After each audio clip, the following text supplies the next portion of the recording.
I would say silver offers potential that I've never seen in any asset I've ever owned or would ever think of buying with such low downside. And, I would say to those people, have strong fingertips, trust your gut. There isn't an asset with a better setup on the planet, not just for the fact that it's undervalued or it's being shorted, but the plurality in uses, monetary uses, digital uses,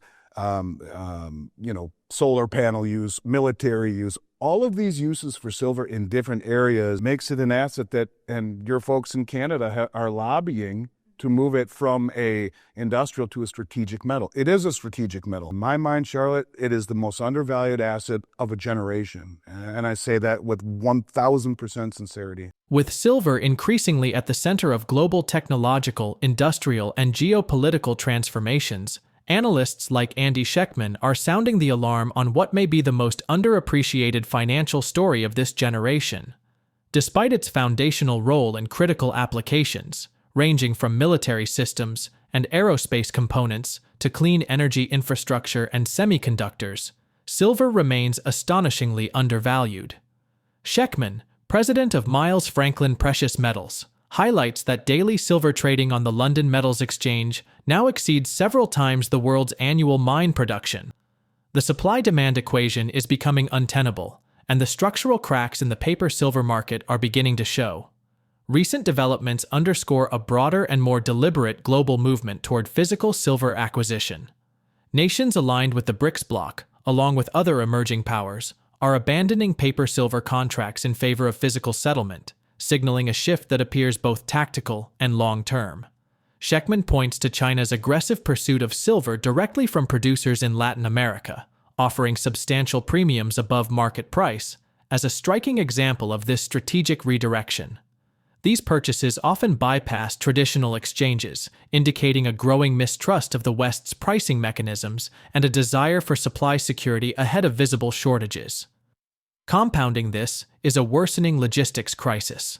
What was once a one-day delivery cycle on the London Metals Exchange has now expanded to 8 weeks or longer, exposing significant stress in the physical bullion pipeline. The broader implications for markets and investors are nothing short of transformative.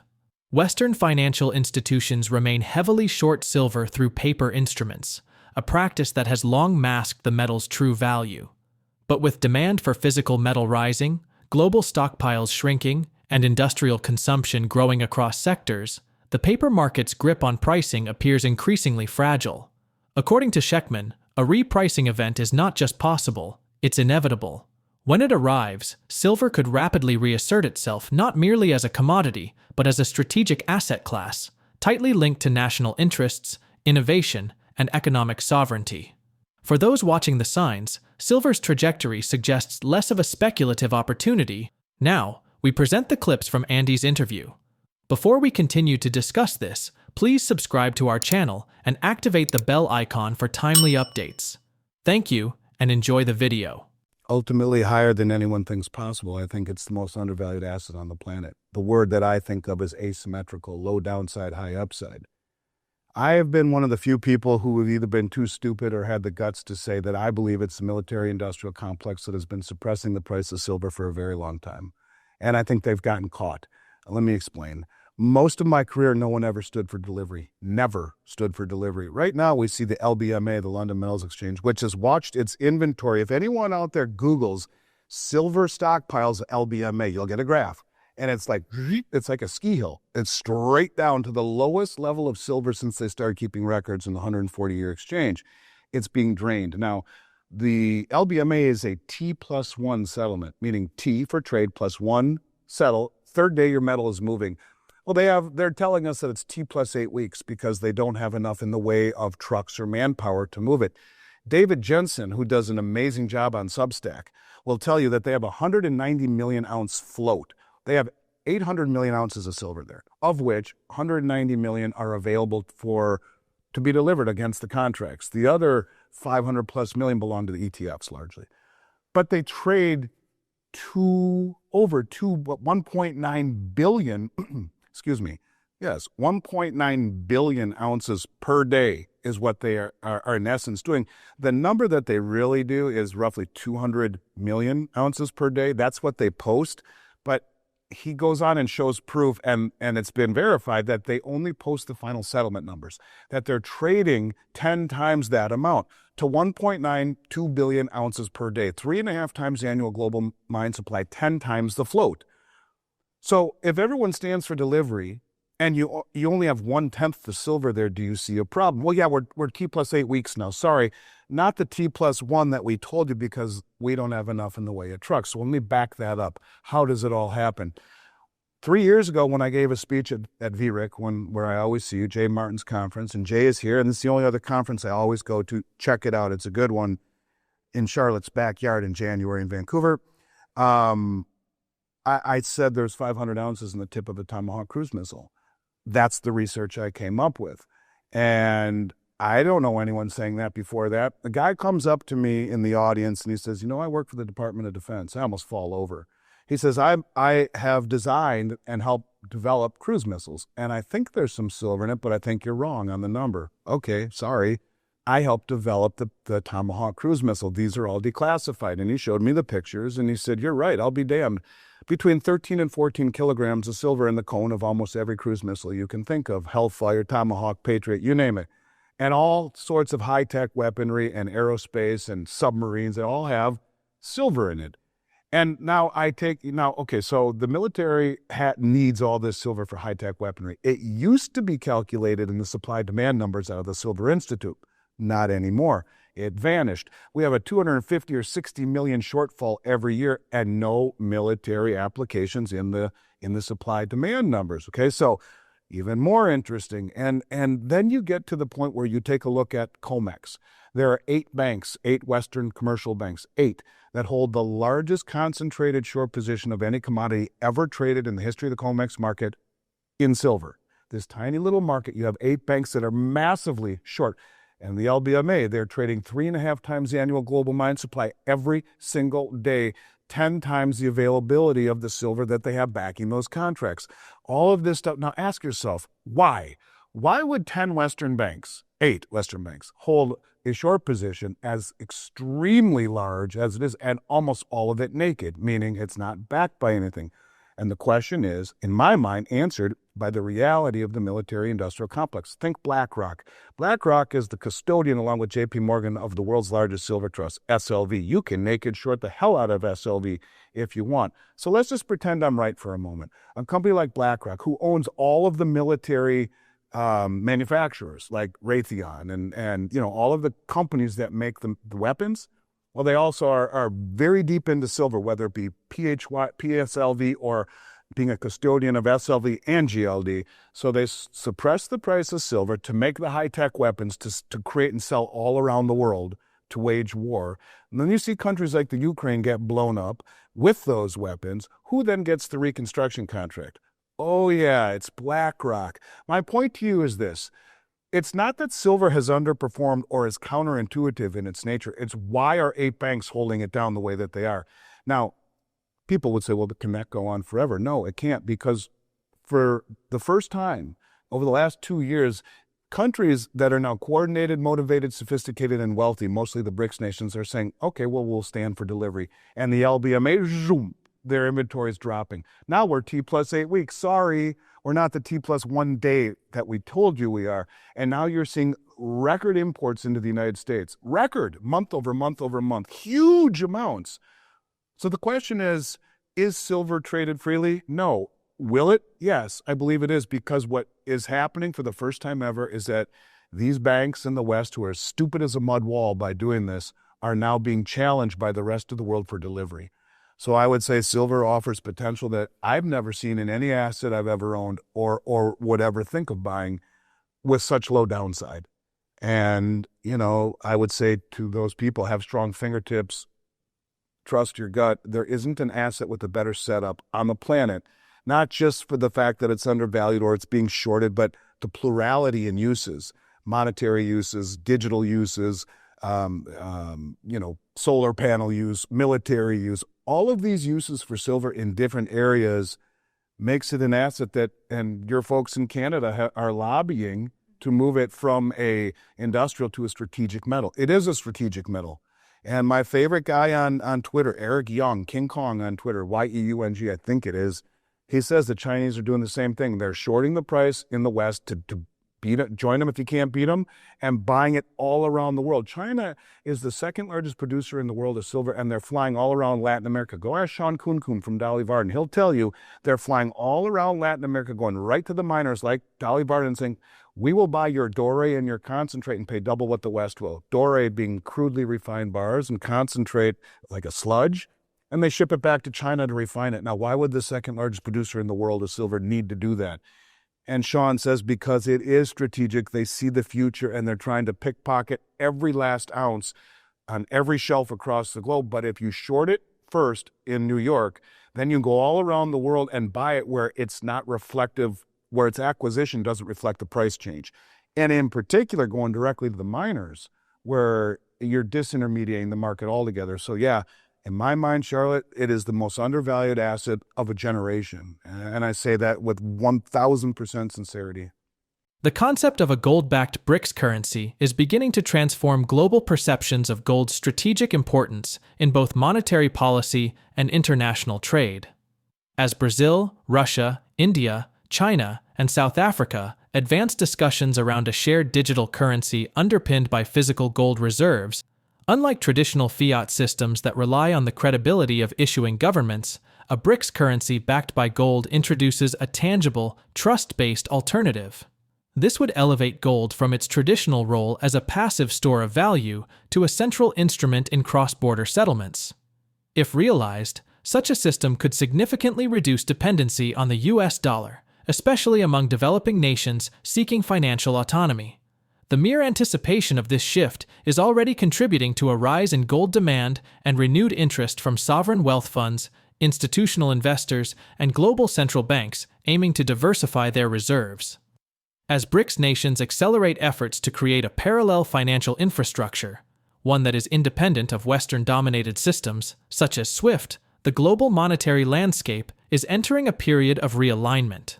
Central banks, particularly those within and aligned with the BRICS framework, are steadily increasing their gold purchases, not just as a hedge against economic uncertainty, but as preparation for a new settlement framework. This surge in demand could have a compounding effect on gold prices, potentially driving them to all-time highs amid tightening supply conditions. Let's get back to the video.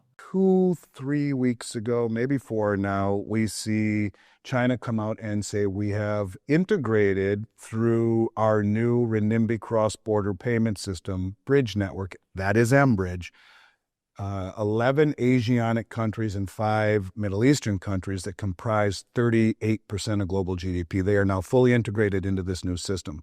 This system, and by the way, those Asianic countries, they're countries in Southeast Asia. These countries combined are 38% of global GDP, and this system settles in 7 seconds, not the 3 to 5 days that it takes with SWIFT. No going back between dollars and your local currency 4 times to do a transaction with another country. No, it's 7 seconds with a 98% reduction in fees. And so right now you have those countries already signed up to it. Now, I want people to think about something before I explain what Sergei Lavrov just said, because to me, the pushback against BRICS, Charlotte, is it's not big enough. And Daniela DiMartino Booth kind of said something like that here at the conference, and I think her and James Rickards got into a little bit of a tussle over it all. He disagreed with her. I do too, respectfully, because if you just focus on BRICS, I guess I could understand that. And okay, 10 countries, and even though they are a growing, a growing group of countries and legitimacy, is that enough to challenge the Western hegemony? Maybe to a degree, maybe not. But what got me into the BRICS to begin with was understanding the Belt Road Initiative and the Shanghai Cooperation Organization. Those two organizations alone, the SCO is the largest regional military and financial organization on the planet that comprises roughly 50% of human population and 35% of global GDP in and of themselves, all right? The Belt Road Initiative is 70% of human population, about 48 to 50% of global GDP. Now, there's overlap between the Shanghai Cooperation Organization and the Belt Road, but I want you to think about it this way. You add in the Shanghai Cooperation Organization, you add in the Belt Road Initiative, because along with the BRICS, because what we just found out about 2 weeks ago was that the yuan is now convertible into gold through the Shanghai Metals Exchange, and that they are building a network of multi-jurisdictional vaults starting in Hong Kong, in Saudi Arabia, and then all throughout Africa and Asia, and probably into South America, to internationalize the yuan, where we pay for goods with yuan and settle imbalances in gold. So if I'm China, I buy gold from you, Saudi Arabia, I pay it in yuan and settle gold in the vault in Saudi Arabia. You can pull the gold right out of there. These multi-jurisdictional vaults allows it to be in various jurisdictions without it being in one central location. So keep all of this in mind. So you got all of these players that represent, goodness, close to 90% of human population. The Belt Road, the SCO, Shanghai Cooperation Organization, the BRICS, and then the Eurasian Economic Union. Now, you got the president of Belarus who said the Shanghai Cooperation Organization and the Eurasian Economic Union should be melded into BRICS. They're all the same players. Okay, hasn't happened yet. But the same thing is true with the Belt Road. Largely underdeveloped, resource-rich, and China comes in and builds up the infrastructure, roads and bridges and maritime channels and railroads, and allows them to build gold and silver mines and oil refineries, and allows them to industrialize through their natural resources. They get a piece of it. All of this is in a thrust to develop not only the yuan, but in my mind, to set an infrastructure for the BRICS. Why do I say that? Because Sergei Lavrov came out 2 weeks ago, and no one is saying this. To my mind, everyone is saying what I'm saying right here. Vince Lancy has done an amazing job talking about this. But the one piece that everyone is missing is what Lavrov just said. He said that we will open this technology up to non-BRICS countries. However, it is not compatible with the dollar, the pound, or the euro. So think of it in terms of the Belt Road. Think of it in terms of the SCO and the BRICS. You are opening up this ability to settle in 7 seconds outside of SWIFT, and then settle imbalances. And by the way, that's in local currencies. And so if you have a currency and I have a currency, and we really never get to use it very much cross-border because we're always using dollars, now we get to use our own currencies, which strengthens our own monetary ecosystem. And it also inspires fiscal and monetary prudence. We have to be wise and smart in the way that we deal with our currency. Not too much inflation, not too much printing, not too much anything. We build our own infrastructure. We trade our local currencies over a bridge network that settles like that outside of SWIFT, settle imbalances once a month or once a quarter in multi-jurisdictional vaults in gold, which is replacing not the currency, but what backs the currency, like the treasury. And these vaults will be like the skeletal system of a new financial matrix. So what I'm getting at is simply this. You now have a BRICS infrastructure that is growing. 48 countries have applied or expressed interest. 23 or so have officially applied, Vietnam being the last one to officially apply. Indonesia was just admitted. Mexico's there this year. You got all of this interest. But now, even if you're not a BRICS member, but you are aligned with the BRICS countries, you have the ability to use this bridge network, not just for the BRICS. That, to me, right there is the biggest development, period. And that's goes hand in hand with what Brazil, the chair for Brazil, is talking about. And that is a payment system that is independent of the SWIFT and independent of the dollar. You put it together, it's like a chessboard, right? You're setting your pieces up on the chessboard so that you're very close to, you're screwed, checkmate. Now, they haven't got to that point yet. But when all these vaults are built and all of this infrastructure, independent of the BRICS countries, including the BRICS countries, gains maturity, and the settlement system in gold really works, and using local currencies really works, this is something that no one is counting on. And I think it accelerates tremendously this payment system that over time disrupts the settlement in dollars and the reserve status of the treasury, which is being replaced by gold. I think it's massive news, Charlotte. I really, truly do. Looking ahead, the silver market is poised for a significant upward trajectory, building on the strong momentum observed in recent trading sessions. the price action has broken higher, signaling a bullish phase that technical analysts often interpret as a prelude to reaching new highs. Central to this outlook is the current consolidation zone, which serves as a critical reference point or measuring stick for forecasting future price targets, a widely accepted practice among technical traders. Based on this methodology, the market is implying a measured move toward the $40 level, a milestone that appears well within reach given the absence of any technical or fundamental barriers. This forecast is further supported by the broader market dynamics, including increased demand for silver driven by industrial needs, investment interest, and safe haven buying in uncertain economic climates. Investors are therefore encouraged to consider accumulating silver, viewing any short-term price pullbacks not as setbacks, but as strategic entry points within an overall robust market environment.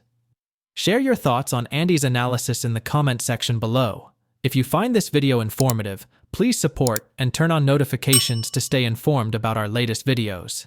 See you in the next video. Thanks for watching.